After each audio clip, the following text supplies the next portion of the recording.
Present time. We see the UK Air Force Base preparing for the landing of a transatlantic plane that has been hijacked. Colonel Drummond has arrived at the base specially to lead this operation. He is informed that most likely the pilot and co-pilot are dead, and there is at least one person on board. One person from the passenger list is in the reports. He is listed among German terrorists. When the plane lands, one of the officers asks about the situation on board. Suddenly, there is movement near one of the doors. A parachute falls out of it, and the soldiers see a boy descending. They take the child away, driving up with 2 trucks. Meanwhile, another object is spotted in the cockpit. Attention in the cockpit.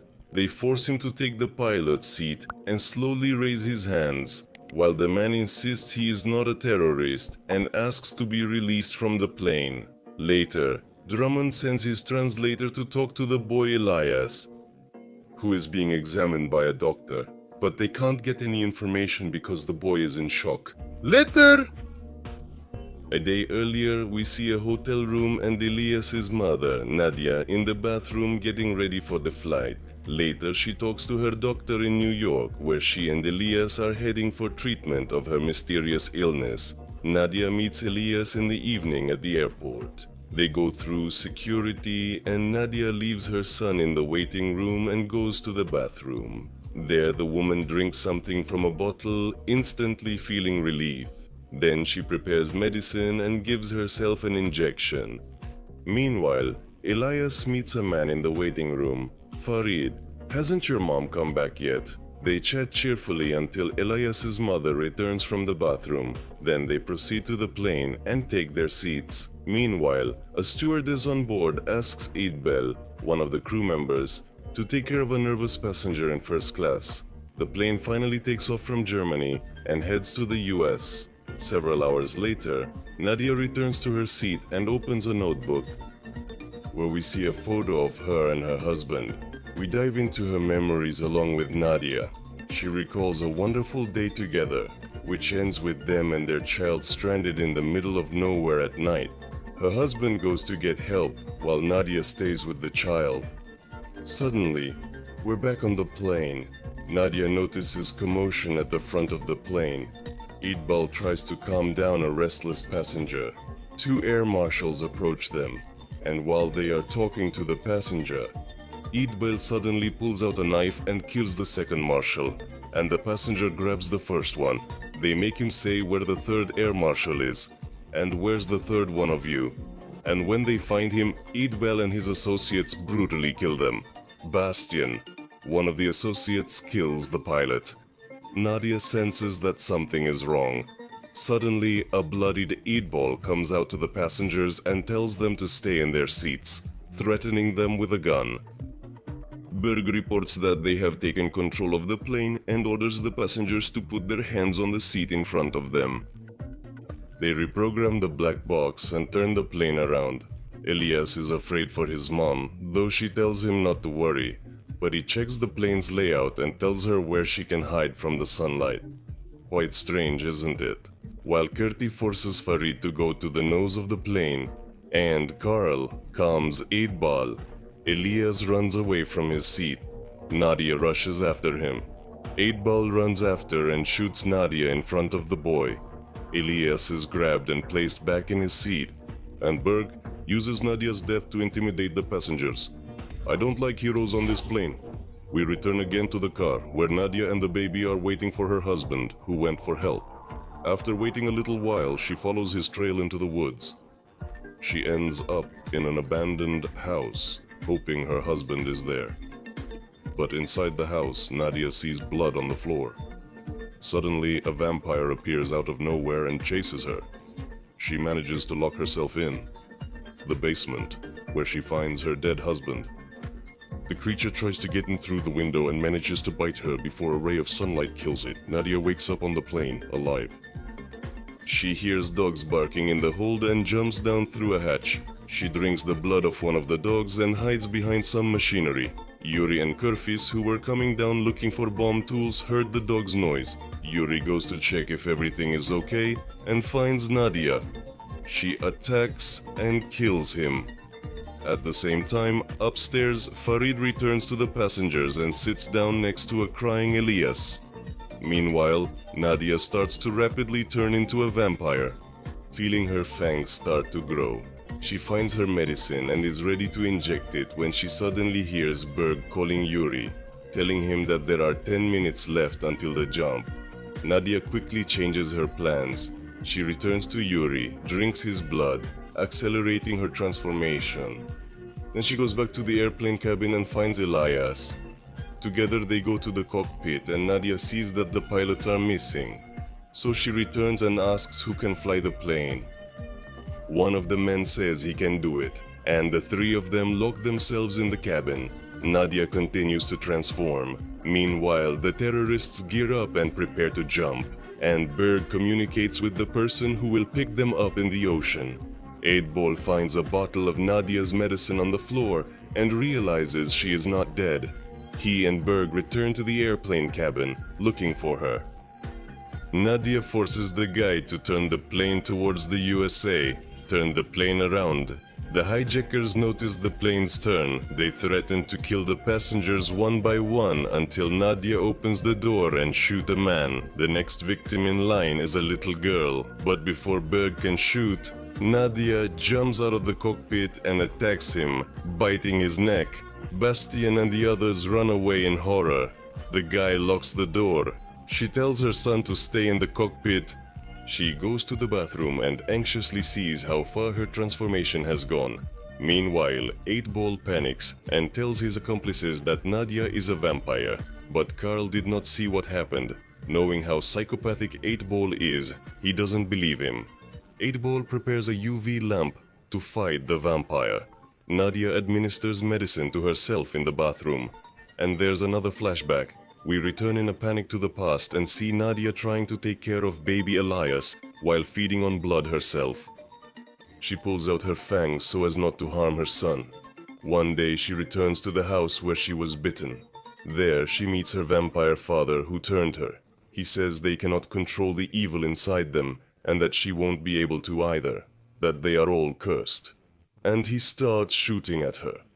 We return to the plane. The terrorists argue about what to do next. Carl convinces Bastien that their only chance is to get back into the cockpit and turn the plane around again. Return the plane to the course. Elias, contrary to his mother's request, runs out of the cabin and finds Nadia in the lavatory, dragging her back. She comes to and immediately runs into Aidenbell with the ultraviolet, which burns her. He orders the others to regain control of the plane, while he tries to figure out what she is. He fills a syringe with her blood and is just about to stab her with a stake to kill her. But Elias appears with a gun. The psychopath knocks the gun out of the kid's hands, but he manages to shoot the window. The plane becomes destabilized due to the pressure drop.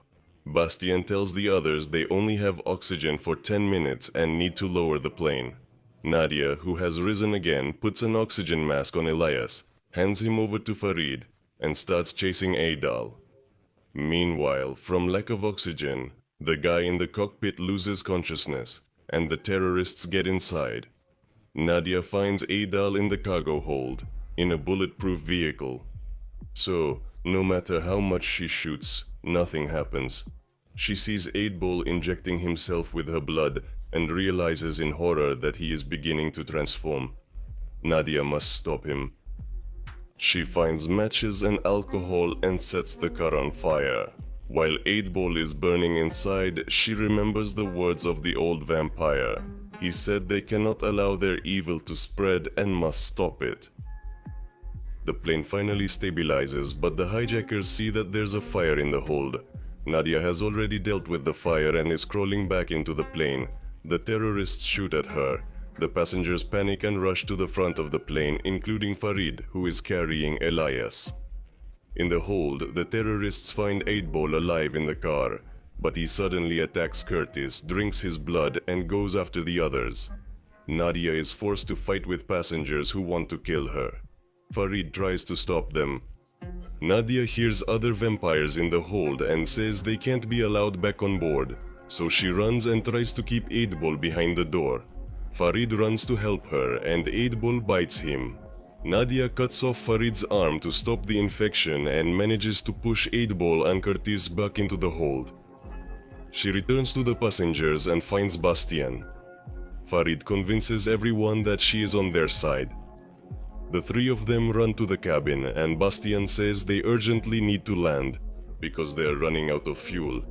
He gets a signal from the nearest airbase and informs them that the plane has been hijacked, but they manage to overcome the terrorists and lock them in the hold. Meanwhile, one of the wounded passengers, realizing he is dying, decides the vampires will save him. He opens the hold and asks 8-Ball to bite him, but 8-Ball rushes past and attacks the other passengers. Nadia and Farid see that the plane has turned into a real vampire massacre. Bastian holds the cabin door. Nadia realizes they can't land because the vampires will escape. Farid suggests landing the plane and then remotely blowing it up. So they head to the fuel tank, set up the explosives and realize they have a detonator but no timer. Then Nadia volunteers to blow up the plane manually when everyone is out, explaining this to Elias. But the boy does not want to leave her to die, so he runs to the hold.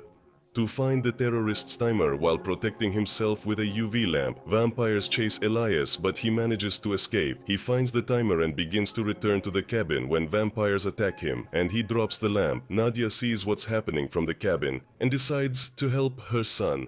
She asks Bastian if the plane is flying correctly, and he confirms that on autopilot, anyone can land the plane at this point. Nadia forces Farid to promise that he will take care of her son and then bites Bastian in the neck, knowing that this will turn her into a full vampire. Vampires attack Elias, but 8-Ball declares that this prey is his. Before he manages to reach the boy, Nadia attacks him and the two vampires fight. Elias devises a plan to blow up the plane door so his mother can push the vampire out. And when he tries to crawl back in, a ray of sunlight hits him and kills him. Elias feeds his mother his blood so that she can wake up. Nadia barely holds back from attacking her son. She pushes him away and crawls back into the hold. Now we return back to the airbase. Elias asks the translator where Farid is and begs to get him out of the plane and save him from the vampires. The woman assures him that regardless of what Farid told him, he is one of the bad guys. No one believes him, and they calm the boy down. Drummond orders his officers to wait until the vampires in the plane finish eating the remaining bodies. The military continues to talk to Farid and tries to convince him to surrender. They don't understand what's happening and don't listen to his pleas. They finally reach the plane, go inside, and pull Farid out before he can blow up the plane. The soldiers walk inside unaware of what's waiting for them. While the boy is being taken to the hospital, Elias manages to put the doctor to sleep with a sedative that was meant for him. He grabs his teddy bear and runs out. He runs to the plane. Vampires attack the soldiers. Moments later, Farid sees Elias at the back of the truck, shouts to him, but the boy doesn't hear him. When Elias approaches the plane, he sees his mother and calls for her. When he realizes that she is no longer his mother, Elias blows up the plane, to the surprise of Drummond and his men. With the last of his strength, Farid finds Elias near the wreckage, and they embrace. The end of the story.